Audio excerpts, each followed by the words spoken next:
La parole est à monsieur Maxime Minot. Monsieur le Premier ministre, plus que jamais, se rendre à un spectacle est devenu un acte de résistance contre le virus. Alors que les métiers qui les font vivre sont à bout de souffle.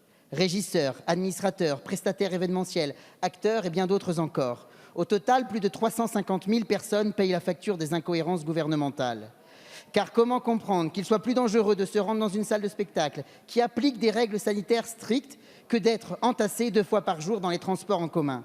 Comment comprendre que les organisateurs soient tenus pour seuls responsables, là où la position gouvernementale a fait l'objet de tant de revirements successifs et que certains ministres rejettent toute responsabilité?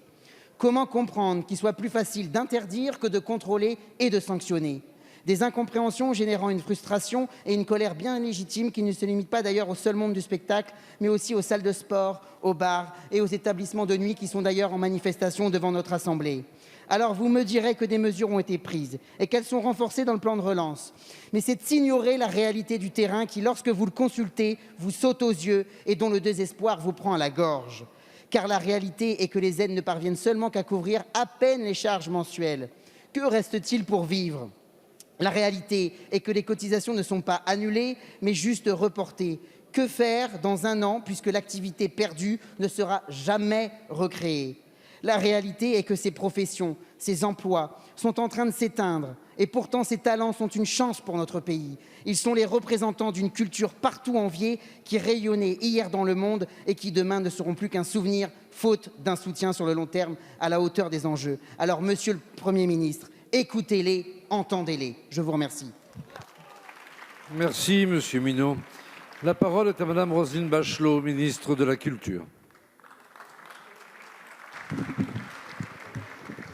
Monsieur le député Maxime Minot, vous avez raison d'insister sur le rôle fondamental de la culture et vous avez raison aussi d'insister sur le fait que ce secteur de la culture a été gravement touché. C'est un des secteurs économiques les plus importants pour notre pays, 650 000 emplois, 80 000 entreprises et le gouvernement s'est complètement mobilisé pour soutenir ce secteur. Le budget de la culture est en augmentation de 4,8% et le plan de relance consacre 2 milliards d'euros à soutenir la culture. Vous avez raison de dire que ce secteur de la culture a été particulièrement responsable.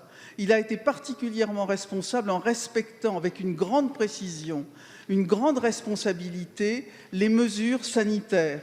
Port du masque tout le long du spectacle, respect des distanciations physiques entre les spectateurs, mise à disposition de gel hydroalcoolique qui a permis de préserver la santé à la fois des spectateurs, mais aussi des acteurs et des techniciens qui se déploient.